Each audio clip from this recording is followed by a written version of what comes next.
আমি এটা কখনোই লাইক করব না যে শিবিরের ছেলেদের মধ্যে অনেক ভাব জন্মে গেছে। আমি এক্সপেক্ট করব শিবিরের ছেলেরা অনেক সুন্দর সাধারণ ছাত্রদের মতো ব্যবহার করছে, যা দেখে অন্যরা অনুপ্রাণিত হয়। ছাত্র শিবিরের ছেলেরা, ছাত্র শিবিরের ভাইয়েরা, ওরা বিহেভ করবে ক্লাসে শিক্ষকদের চ্যালেঞ্জ করার মতো ক্যাপাসিটি অর্জন করা প্রয়োজন। যে সমস্ত শিক্ষকরা আমরা বিশ্ববিদ্যালয়ে দেখেছি, এমন শিক্ষক আছেন যারা ক্লাস নেন, পিছন দিয়ে ছাত্ররা গল্প গুজব করে নিজের মতো চলে যায়। আবার এরকম শিক্ষকও দেখছি যারা ক্লাস নেন, ক্লাস নিলে পরে একটা ক্লাসে পিন ড্রপ সাইলেন্ট থাকে, একটা শব্দও হয় না। দেয়ার আর সাম টিচার্স লাইক দিস। আমরা বলছি ছাত্র শিবিরের কাছে আমরা এক্সপেক্ট করি এই ধরনের শিক্ষক বিশ্ববিদ্যালয়ে প্রডিউস করার জন্য।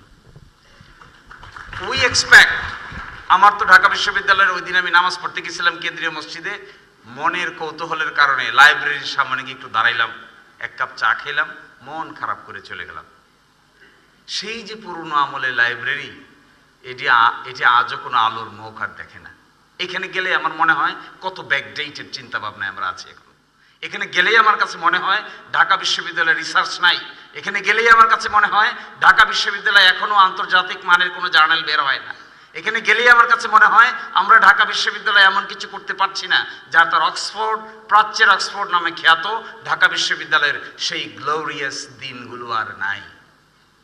উই এক্সপেক্ট শিবির ওই দিনগুলো আবার ফিরিয়ে নিয়ে আসার চেষ্টা করো।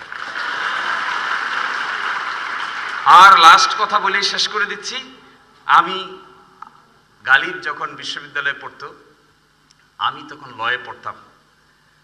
তারপরে ডিইউডিএস এর তখন সভাপতি ছিল, so for I can remember, Prashant Bhushan বড়, and also someone named Bulbul Ahmed. আপনারা ভালো জানবেন, আপনাদের ইয়েতে থাকার কথা, বুলবুল ভাই।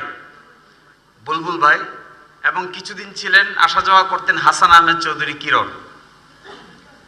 এবং আমরা বিশ্বাস করি এবং আই পার্সোনালি এক্সপেক্ট ছাত্র শিবিরের নেতৃবৃন্দকে হোল হার্টেডলি এই সমস্ত বিতর্ক অংশগ্রহণ করে নিজেদের কম্পিটেন্স প্রমাণ করা উচিত।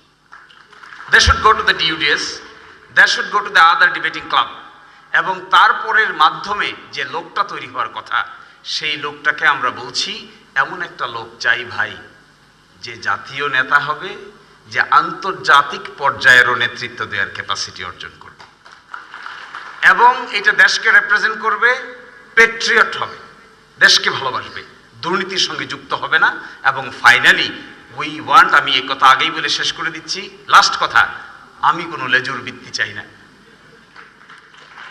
আমি চাই না বাংলাদেশের ছাত্র সংগঠনগুলোকে বৃহত্তর রাজনৈতিক দলরা কানে ধরে উঠাক, আবার কানে ধরে বসাক। We never expect. আমি ঢাকা বিশ্ববিদ্যালয়ে ভর্তি হয়েছি 1999-2000। আই সো কি করে একজন ছাত্রকে গেস্ট রুম থেকে বাধ্য করে মধুর ক্যান্টিন পর্যন্ত নিয়ে যাওয়া হয়। I was one of the victims of the circumstances. I never liked it. We never like it. Where is the independence of a student? A student should behave like a student. A student should not behave like অমুক রাজনৈতিক দলের বিরাট বড় cadre. We do not expect Chhatra Shibir to behave like a cadre. We expect Chhatra Shibir to behave like a student with intellectual superiority.